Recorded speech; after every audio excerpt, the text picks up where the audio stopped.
மாற்றுத்திறனாளிகளின் பயண சுதந்திரத்தை உறுதிப்படுத்தும் நோக்கில் அடுத்த மாதம் முதல் பிரத்யேக பேருந்து சேவையை ஆரம்பிக்க போக்குவரத்து மற்றும் நெடுஞ்சாலைகள் அமைச்சு நடவடிக்கை எடுத்துள்ளது. இந்நடவடிக்கையானது தூய்மையான இலங்கை திட்டத்தின் கீழ் முன்னெடுக்கப்பட்டுள்ளது.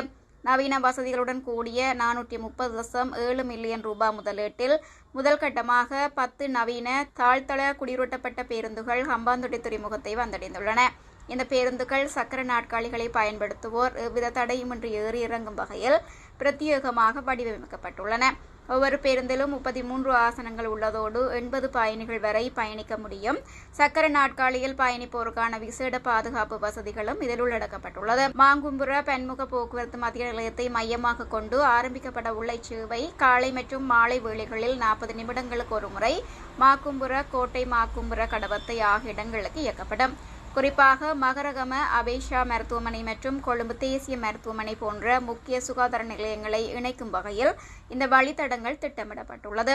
இச்சேவையில் ஈடுபடுத்தப்பட உள்ள இலங்கை போக்குவரத்து சபையின் சாரதிகள் மற்றும் நடத்துனர்களுக்கு பயணிகளுடன் தொடர்பு கொள்வதற்கான அடிப்படை சைகை மொழி, பாதுகாப்பு மற்றும் தொழிற்சார் அறம் குறித்த விசேட பயிற்சிகள் வழங்கப்பட உள்ளன. அத்துடன் பேருந்து தரிப்பிடங்கள் மாற்றுத்திறனாளிகள் இலவாக பயன்படுத்தும் வகையில் நவீனமயப்படுத்தப்பட உள்ளதாக ஜனாதிபதி ஊடகப் பிரிவு தெரிவித்துள்ளது.